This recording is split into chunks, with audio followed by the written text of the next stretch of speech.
Assalamualaikum warahmatullahi wabarakatuh. Selamat pagi. Oke, hari ini kita ketemu untuk pertemuan keempat ya. Pertemuan keempat mata kuliah institusi dan pasar keuangan, di mana hari ini kita bahas bab 3, yaitu tentang sumber-sumber dana bank. Oke, langsung saja ke materi.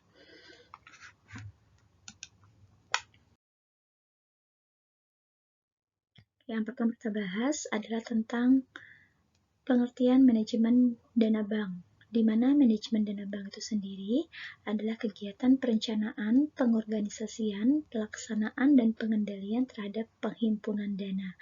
Jadi, POAC mulai dari perencanaan, pengorganisasian, pelaksanaan, dan pengendalian yang berhubungan dengan kegiatan penghimpunan dana bank, di mana untuk sumber dana bank itu sendiri berasal dari dua sumber, yaitu internal atau dalam perusahaan, dan yang kedua adalah dari luar perusahaan, di mana untuk luar perusahaan itu berasal dari masyarakat dan lembaga.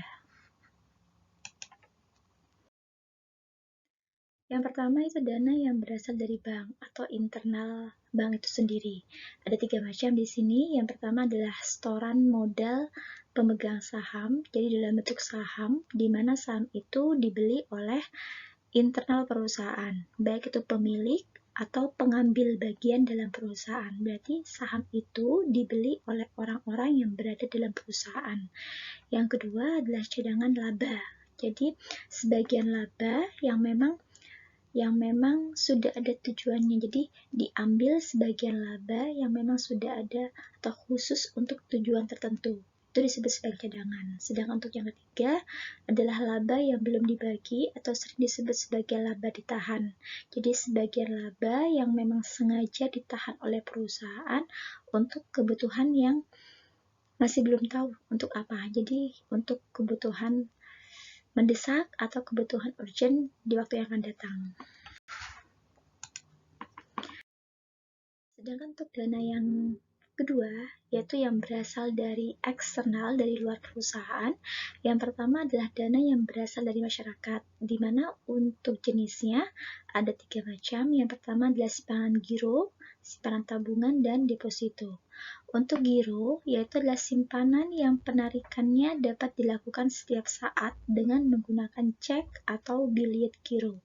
Sedangkan untuk tabungan, penarikannya dapat dilakukan setiap saat, jadi sama, dapat dengan menggunakan buku tabungan, slip penarikan, atau ATM.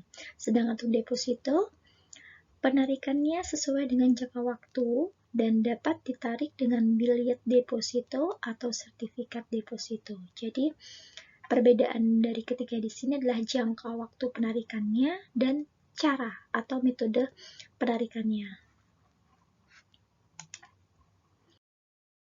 Sedangkan untuk dana yang berasal dari lembaga lain, ada 4 sumber dana di sini. Yang pertama adalah bantuan likuiditas Bank Indonesia atau BLBI. Yang kedua, pinjaman antar bank atau call money. Yang ketiga, pinjaman dari bank luar negeri. Yang keempat adalah sumber atau surat berharga pasar uang SBPU.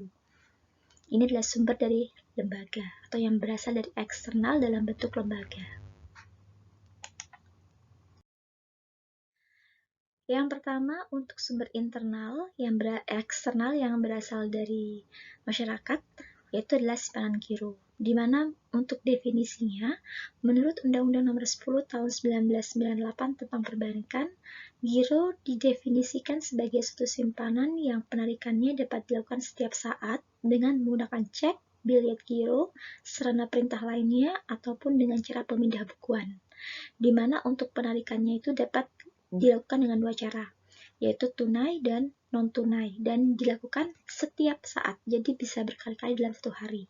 Jadi jangka waktunya tidak ditentukan, jadi bisa diambil setiap saat sesuai dengan kebutuhan dari nasabahnya, di mana penarikannya itu bisa secara tunai ataupun non-tunai. Sedangkan yang kedua adalah cek, yaitu surat perintah tanpa syarat dari nasabah kepada bank yang memelihara rekening giro nasabah tersebut untuk membayar sejumlah uang kepada pihak yang disebut dalam cek atau kepada pembawa cek.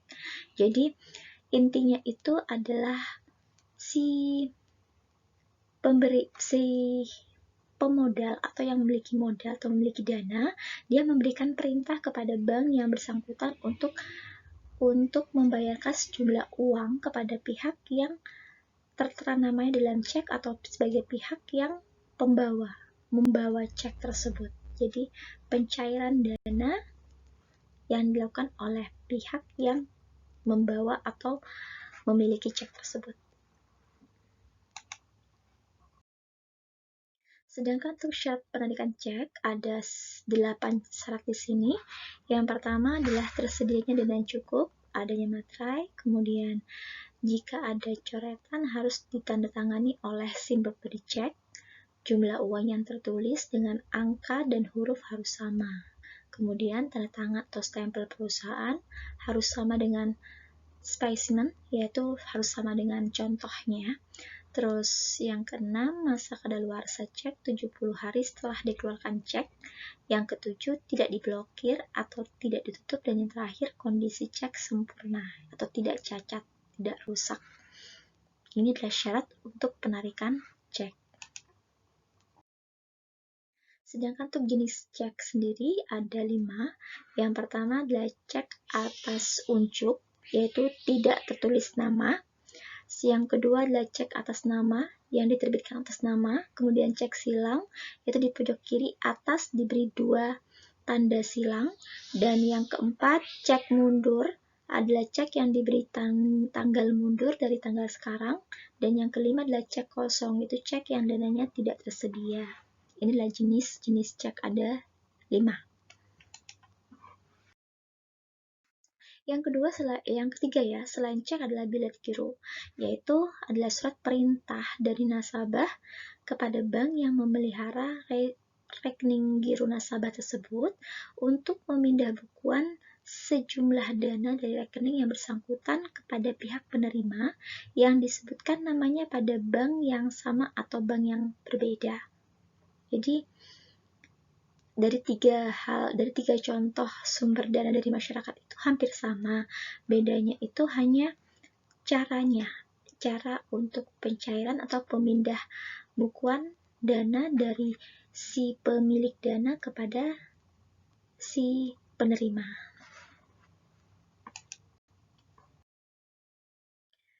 Sedangkan untuk syarat penarikan bilet giro ada 8, yaitu yang pertama adalah ada nama bilet giro dan nomor seri, perintah tanpa syarat untuk pemindah bukuan sejumlah uang atas beban rekening yang bersangkutan. Kemudian yang ketiga adalah nama dan tempat bank tertarik atau bank di mana dana akan ditarik. Kemudian yang keempat, jumlah dana yang dipindahkan dalam angka dan huruf harus sama. Yang kelima, nama dan nomor rekening pihak penerima. Keenam, tanda tangan penarik atau stempel perusahaan. Ketujuh, tanggal dan tempat penarikan. Dan 8 adalah nama bank yang menerima pemindah bukuan. Jadi semua unsurnya ini dari 1 sampai 8 harus bisa terpenuhi. Baru akan bisa dilakukan penarikan bilet giro.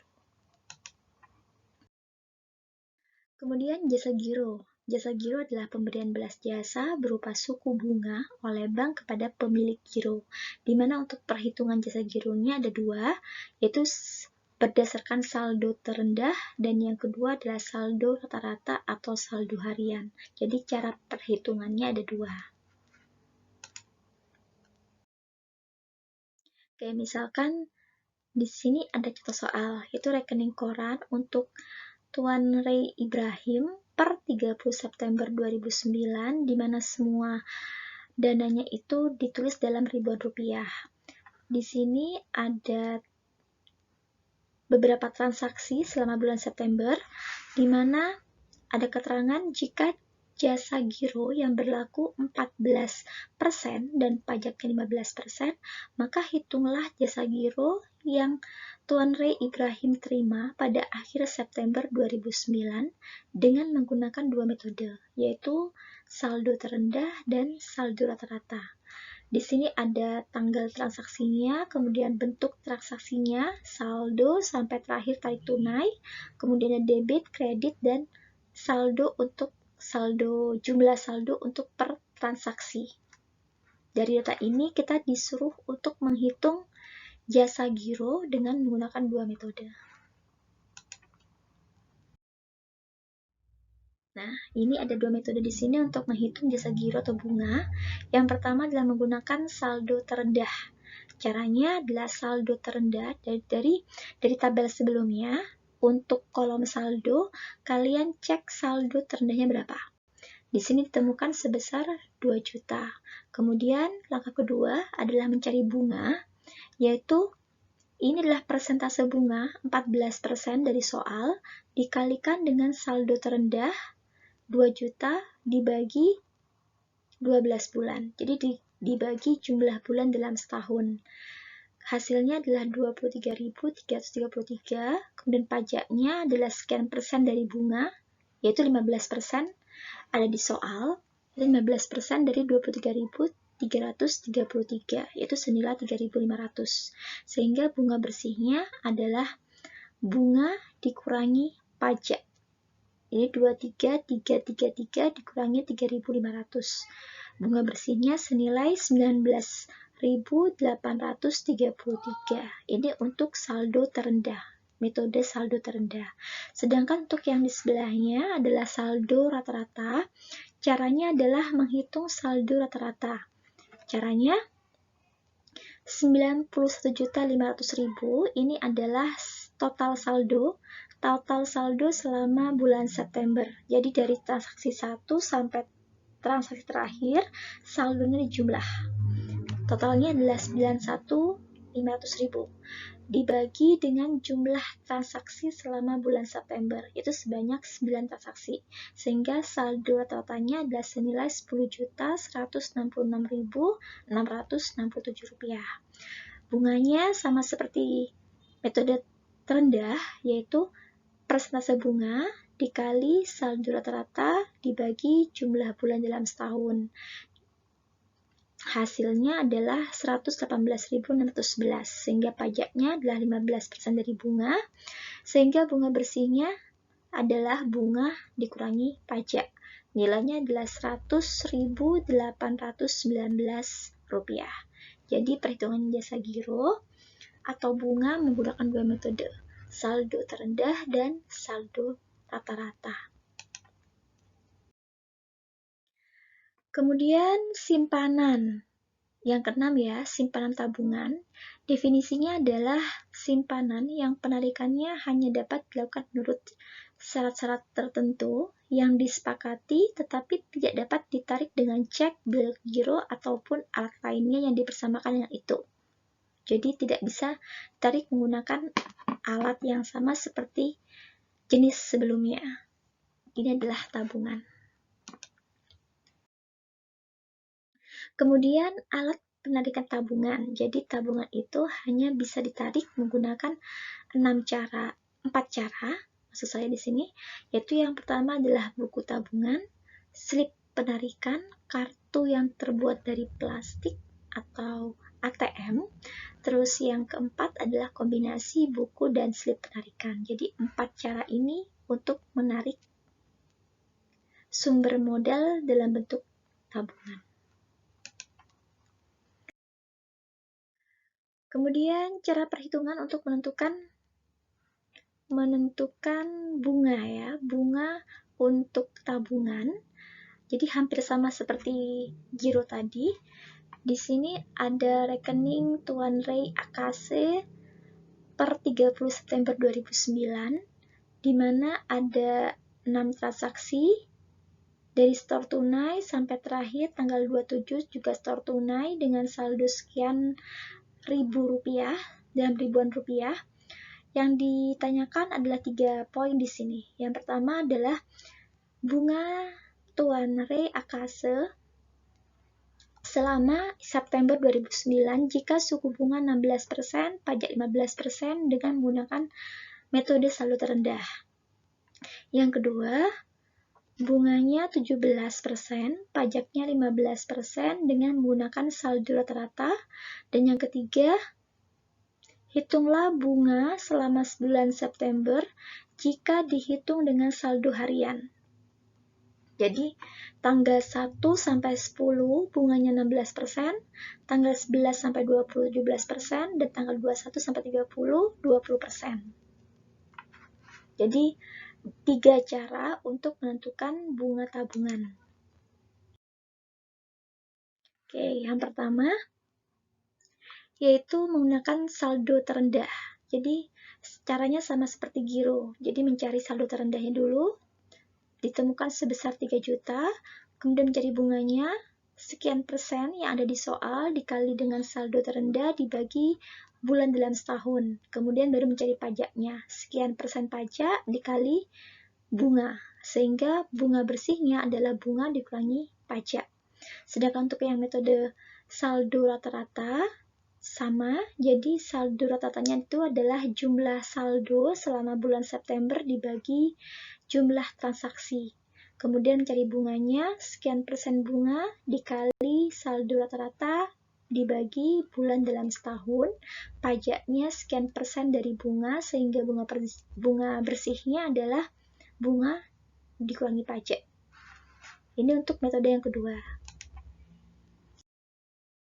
Sedangkan untuk metode yang ketiga adalah metode saldo harian, berarti mencari per transaksi. Jadi yang pertama, tanggal 1 sampai tanggal 8, bunganya adalah 16%. Kemudian saldonya adalah 3 juta per jumlah hari dalam setahun, 365, dikali 8 hari karena tanggal 1 sampai tanggal 8. Nilainya sekian.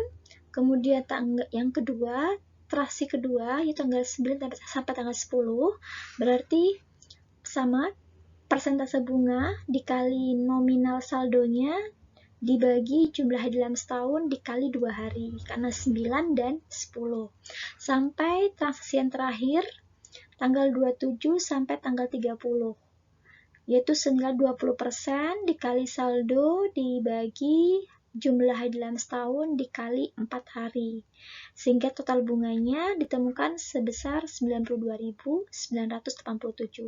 Berarti pajaknya adalah 15% dari total bunga, sehingga bunga bersih adalah bunga dikurangi pajak. Jadi perbedaannya itu pada perhitungan bunganya, mau yang pakai saldo terendah, saldo rata-rata, atau harian. Kemudian yang selanjutnya adalah simpanan deposito, yaitu adalah simpanan yang penarikannya hanya dapat dilakukan pada waktu tertentu berdasarkan perjanjian nasabah penyimpanan dengan bank, di mana untuk jenisnya ada 3, yaitu deposito berjangka, sertifikat deposito, dan deposito on call. Jadi ada 3 jenis deposito di sini. Yang pertama adalah deposito berjangka, yaitu adalah deposito yang diterbitkan dengan jenis jangka waktu tertentu, misalkan 1, 2, 3, atau 24 bulan. Kemudian atas nama perorangan atau badan usaha. Kemudian penarikan secara tunai maupun pemindahan bukuan. Kemudian jumlah dana yang disetor bulat. Adanya insentif untuk merangsang deposan, khususnya deposan besar, dan deposito dalam valuta asing diterbitkan oleh bank devisa. Jadi deposito berjangka ini adalah kriteria atau ciri-ciri dari deposito berjangka.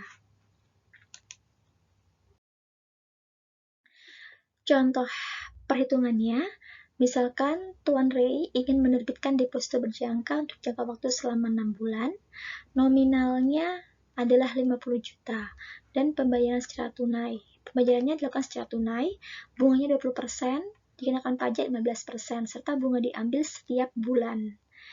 Pertanyaannya adalah berapa jumlah bunga yang akan dibayar oleh bank setiap bulan.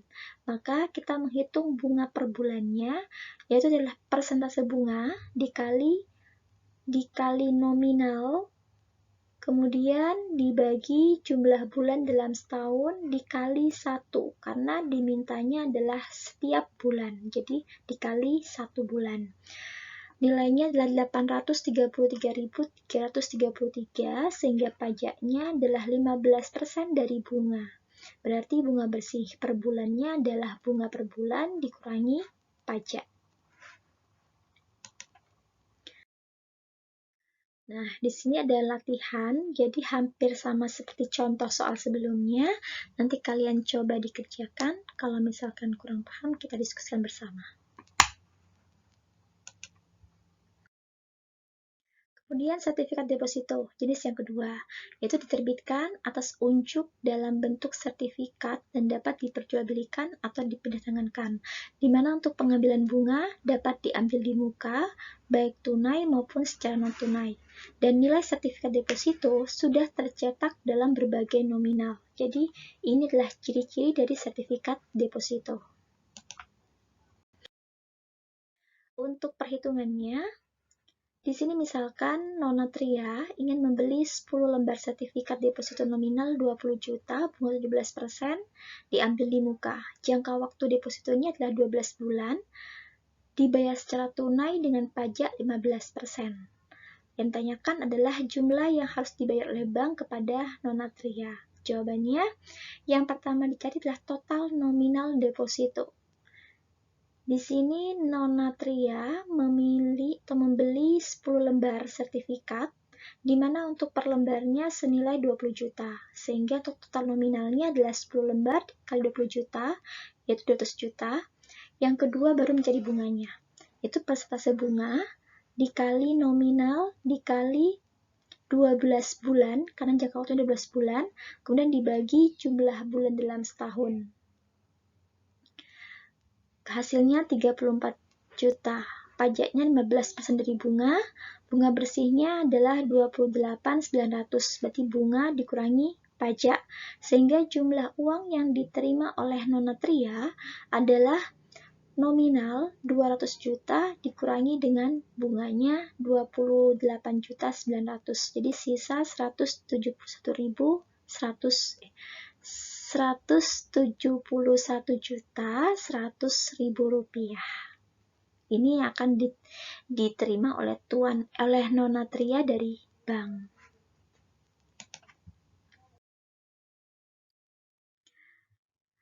Di sini juga ada latihan soal, sama seperti contoh soal sebelumnya, nanti kalian bisa coba untuk dikerjakan. Kemudian deposito on call, yaitu jenis deposito yang ketiga, yaitu deposito yang digunakan untuk deposan yang memiliki jumlah dana besar dan sementara waktu belum digunakan. Jangka waktunya minimal 7 hari, paling lama 1 bulan, dan diterbitkan atas nama pribadi, di mana pencairan bunga pada saat pencairan deposito on call adalah 3 hari sebelumnya. Jadi 3 hari sebelumnya harus ada pemberitahuan. Kemudian untuk contoh soalnya, misalkan Tuan Robidi memiliki uang senilai 100 juta, ingin menerbitkan deposito, kemudian mulai hari ini 1 Desember 2009. Bunga deposito yang telah dinegosiasi adalah 4% yang diambil saat pencairan, dan tanggal 20 Desember 2009 Tuan Robidi mencairkan depositonya, di mana pertanyaannya adalah jumlah bunga yang bank bayar pada saat pencairan jika dikenakan pajak 15%. Berarti yang dicari pertama adalah lama uang mengendap di bank, yaitu 20 hari. 20 hari ini berasal dari ini. Pada tanggal 20 Desember 2009 Tuan Robidi mencairkan depositonya, sedangkan menerbitkannya sejak tanggal 1 Desember. Berarti ada 20 hari dana mengendap di bank, tanggal 1 sampai tanggal 20. Bunganya adalah 4%, berarti 4% dari nominal atau jumlah uangnya dibagi jumlah hari dalam sebulan dikali lama uang mengendap 20 hari. Kemudian pajaknya adalah sekian persen, 15% dari bunga, sehingga bunga bersih yang diberikan oleh bank senilai bunga dikurangi pajak. Oke, yang terakhir, ini juga ada latihan soal. Jadi latihan soal untuk menentukan bunga bank. Bunga bank dengan menggunakan 3 cara, 3 metode, saldo terendah, rata-rata, dan harian. Jadi sama seperti contoh soal sebelumnya. Jadi di sini total ada tiga soal latihan. Silahkan kalian coba, kalian kerjakan. Nanti ada forum atau ada form untuk khusus pengumpulan tugas. Nanti kalian bisa input atau masukkan di situ sesuai dengan deadline-nya. Nanti kalau misalkan ada yang kurang jelas dari perhitungan di sini atau dari materinya, bisa kita diskusikan di forum classroom. Oke, mungkin itu saja materi yang bisa saya sampaikan untuk bab 3. Kurang lebihnya saya mohon maaf. Wassalamualaikum warahmatullahi wabarakatuh.